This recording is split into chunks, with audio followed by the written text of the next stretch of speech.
kalau kamu lagi ngerasa hampa, hidup ngerasa seperti zombie, terus kayak robot, lagi ada masalah sama pasangan, orang tua, temen, sahabat, atau yang lainnya, buku ini cocok banget buat kalian baca.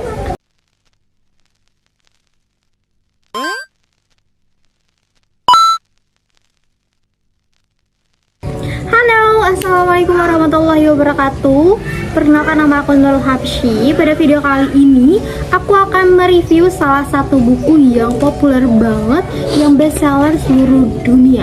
Apa sih judulnya? Nah, judulnya itu adalah The Things You Can See Only When You Slow Down. Cara untuk tetap tenang dan berkesadaran di tengah dunia yang serba cepat.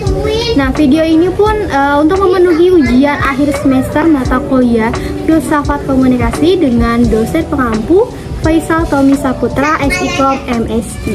Sedikit tentang Haenim Sunim.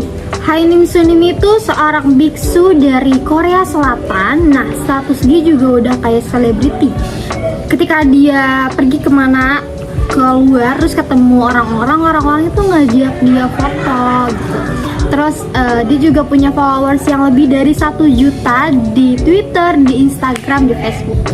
Nah, buku yang aku baca ini, The Things You Can See Only When You Slow Down, cara untuk tetap tenang dan berkesadaran di tengah dunia yang serba cepat. Aku baca buku ini versi bahasa Indonesia. Nah, buku ini populer dan bestseller banget seluruh dunia. Buku ini terbit pertama di Korea Selatan, karya Haenim Sunim. Nah, terjual 3 juta kopi di Korea Selatan, sudah diterjemahkan ke dalam bahasa Indonesia.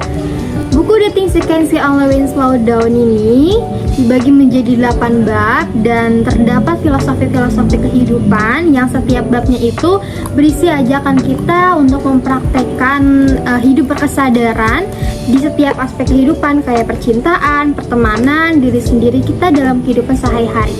Nah, setiap bab ini dibuka dengan esai dari penulis, di mana esai ini topik mengenai bab tersebut. Nah, setelah itu terdapat prosa-prosa pendek yang nemenin kita untuk menghadapi tantangan kehidupan. Nah, lalu selanjutnya terdapat esai yang lebih pendek di bab yang selanjutnya, lalu terdapat prosa-prosa lagi. Itu pola dalam penulisan babnya.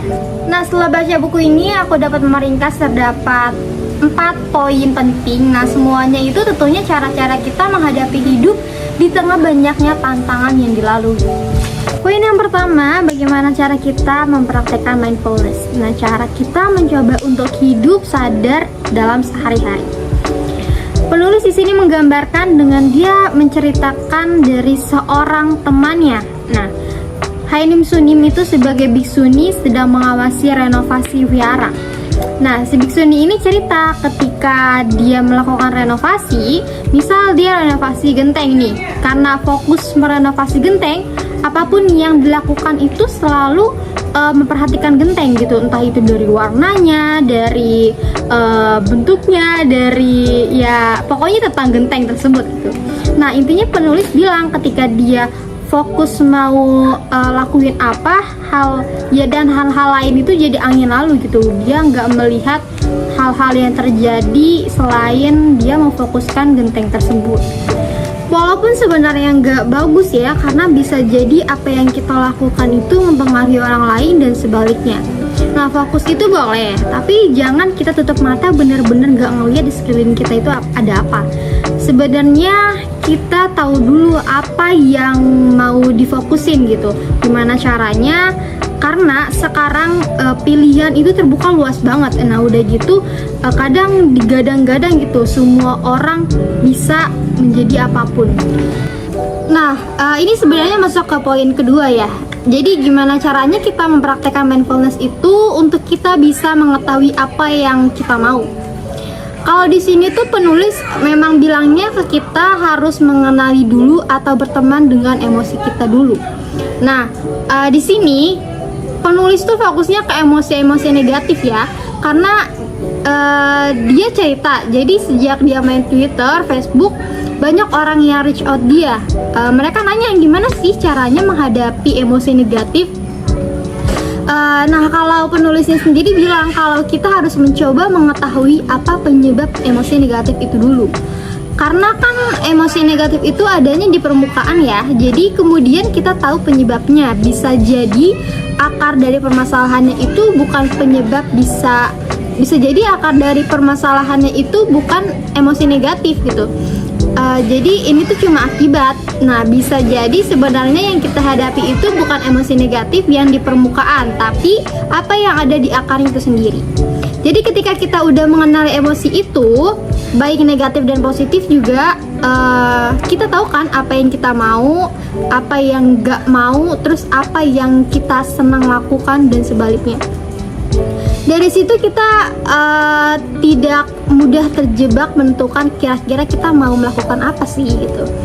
Walaupun setelahnya kita udah tahu nih kita mau melakukan apa, sebenarnya hidup gak bisa berjalan lancar gitu aja. Pasti ada aja rintangan-rintangan yang membuat gak semudah itu untuk berusaha gitu. Makanya mungkin kamu sering dengar istilahnya sukses itu 99% kerja keras dan 1% itu keberuntungan. Nah, ini masuk ke poin ketiga nih, gimana cara kita mempraktekkan mindfulness itu dalam pekerjaan atau dalam usaha kita untuk mengejar cita-cita atau passion hidup. Nah, soalnya seenggaknya ketika kita udah tahu nih kita melakuin apa yang mau kita kejar, bisa jadi kita udah nggak mengidentifikasi diri kita ataupun orang lain dengan label yang ada di luaran gitu. Karena menariknya, jadi penulisnya juga bercerita nih, di Korea Selatan itu orang-orang kalau berkenalan dengan orang baru, mereka seneng banget nanya orang itu asalnya dari mana. Nah, karena menurut mereka kota asal mereka itu menggambarkan karakter mereka itu gimana gitu. Terus buat orang Korea Selatan itu lulusan sekolah juga penting banget nih, ditanya dari mana lulus sekolahnya gitu. Jadi ketika misalkan nih dia lulusan sekolah dari lulusan yang sekolah bagus, jadi menggambarkan kesannya orang itu tuh bagus juga gitu, padahal kan belum tentu juga ya. Mungkin kurang lebih sama kayak di sini juga kan, kadang orang bilang orang lulusan universitas negeri itu lebih bagus dari universitas swasta, atau bahkan lulusan universitas luar negeri itu lebih bagus daripada universitas lokal gitu. Nah, kalau misal kita terlalu memikirkan label-label itu, bisa jadi sungkan untuk menunjukkan apa yang kita inginkan atau bagaimana diri kita sebenarnya. Tapi sebenarnya dalam hal ini penulis juga memberitahu nih, ada 3 wawasan yang bisa membebaskan untuk kita nggak terlalu mikirin apa yang orang bilang, dan kita bisa fokus sama apa yang kita kerjain gitu. Yang pertama, dia bilang orang itu sebenarnya nggak sebodoh itu kok dengan kita gitu. Mungkin kita ngerasa ketika kita melakukan sesuatu, orang-orang tuh merhatiin kita banget gitu ya, apa yang kita lakuin gitu. Bisa jadi di detik itu dia emang memperhatiin kita banget, tapi ketika di detik yang lalu-lalu itu ya udah dia fokus sama ngeliatin yang lain lagi gitu. Jadi kita itu bukan pusat dari semesta gitu. Yang kedua, sebenarnya nggak harus juga sih semua orang menyukai kita, karena emang nggak mungkin untuk disukai semua orang gitu. Apalagi kalau nggak ada yang suka sama kita, nggak suka sama apa yang kita lakuin, tapi sebenarnya dia juga nggak memberikan dampak baik untuk kita, ya buat apa gitu. Kalau misalnya kita harus melakukan apa yang kita lakukan untuk keberlangsungan hidup, ya mending kita lakuin aja tanpa memperdulikan omongan orang lain gitu. Yang ketiga, kalau kita jujur ya sama diri sendiri, tapi selama nggak merugikan orang lain itu bahkan bisa juga membawa manfaat buat orang lain, ya kenapa enggak gitu. Intinya dalam hidup apa yang kita lakukan udah pasti kita nggak lepas dari orang lain gitu, karena kita nggak hidup sendiri, udah pasti kita berinteraksi sama orang lain. Nah, jadi ini juga termasuk ke poin keempat nih, sebenarnya gimana cara kita mempraktekkan mindfulness itu sendiri saat kita berinteraksi dengan orang lain gitu. Kalau di sini penulis fokus dalam aspek percintaan dan pertemanan. Kalau di pertemanan tentunya hubungan dengan teman kita di sini dia menggambarkan bagaimana kita yang namanya hubungan pertemanan itu nggak harus kita bersama-sama. Kalau untuk percintaan, ada cinta yang kesampaian dan ada juga cinta yang gak kesampaian. Tapi semua pengalaman itu berharga, karena namanya pengalaman hidup, baik dan buruknya itu yang membuat kita menjadi sekarang ini. Dan mungkin setelah selesai baca buku ini ya, ada perasaan buku ini seolah mau mengajak kita untuk menjadi manusia yang sempurna, yang penuh belas kasih gitu. Nah menurut aku buku ini lebih ke pengingat kita ya, untuk kita terus mengenali emosi-emosi kita sendiri gitu. Kemudian melihat kembali nih pengalaman-pengalaman yang udah dilakuin dan merevisi kalau misal ada hal-hal yang belum baik supaya itu menjadi lebih baik di kemudian hari. Nah walaupun emang sih menurut penulis ini bisa menyuarakan apa yang dia tuliskan di buku ini nih, karena dia seorang biksu, jadi memang dia profesinya seperti itu. Makanya agak nggak fair juga sih ketika kita dibilang manusia biasa harus mempraktekkan apa yang ada di buku ini sepenuhnya. Itu udah nggak mungkin gitu loh. Kita mempraktekkan 100% ya. Kita nggak mungkin mempraktekkan 100% gitu maksudnya. Kita sehari-hari aja udah punya tantangan sendiri gitu, masalahnya masing-masing. Tapi buku ini bisa mengingatkan kita untuk menemukan titik tengah ketika kita sedang berhadapan dengan hidup. Nah guys, buku ini cocok banget dibaca sama siapa aja, terutama untuk kita remaja dan orang dewasa. Biar bahasanya tuh singkat ya guys, terus to the point dan mudah dipahami banget untuk kita semua. Buku ini juga cocoknya nggak langsung dibaca sampai habis dalam sekali nih, tapi kita harus benar-benar meresapi dari kata per kata dan mengimplementasikan prosa-prosa itu dalam kehidupan kita sehari-hari.